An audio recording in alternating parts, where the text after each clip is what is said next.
It was an ordinary Saturday morning when I noticed something strange about my wife, Sarah.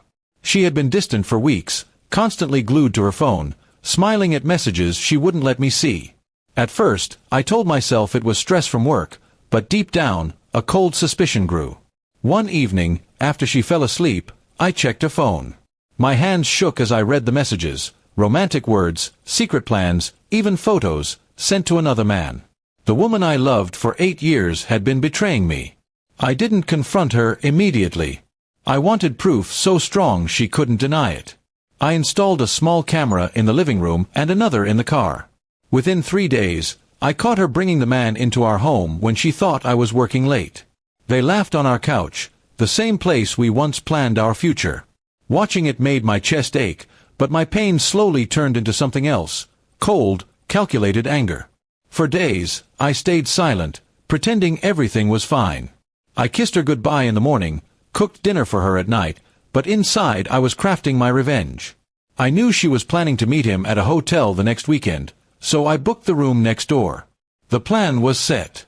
I wouldn't just confront her, I would make sure she could never hide from the truth. That Saturday, I watched her dress in her favorite red dress, the one I had bought for our anniversary. She told me she was going to a friend's baby shower. I smiled and told her to have fun. An hour later, I followed her to the hotel and waited. I could hear their voices and laughter through the wall, each word cutting deeper than a knife. Then I took out my phone and called her mother, her sister, and 2 of our closest friends, telling them to meet me at the hotel for an urgent family matter. I also sent them the video clips from the cameras. By the time they arrived, I had already asked the hotel staff to open her room. The door swung open, and there she was, frozen in shock, wrapped in the arms of another man. Her face turned pale as she saw her family standing behind me, their eyes full of disbelief and shame. The man scrambled to dress himself, muttering excuses, but no one listened. I calmly walked in, placed my laptop on the table, and played every video clip I had collected. No one said a word. Only the sound of her laughter with him filled the room. Sarah's hands trembled as she covered her face, tears streaming down. When the final clip ended, I handed her a single piece of paper, our divorce agreement. Her eyes widened, and she began to plead, saying it was a mistake, that she still loved me. But I had heard enough lies to last a lifetime. "I'm done," I said simply, my voice steady. "You made your choice. Now live with it." She tried to stand, but her legs gave out, and she collapsed onto the carpet.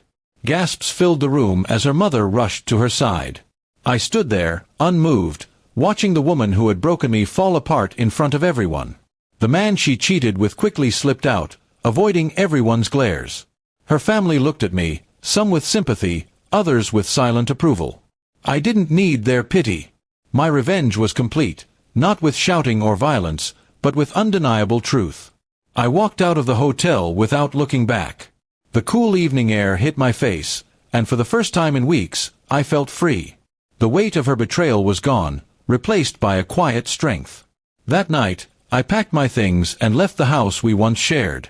Every corner of it held memories, but they no longer had power over me. I was ready to start fresh, even if it meant starting alone.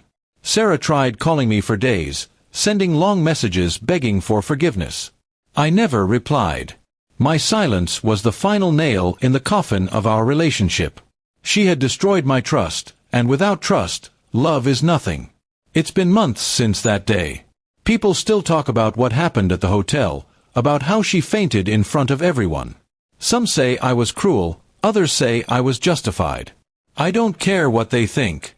All I know is that I walked away with my dignity intact, and that's something she can never take from me.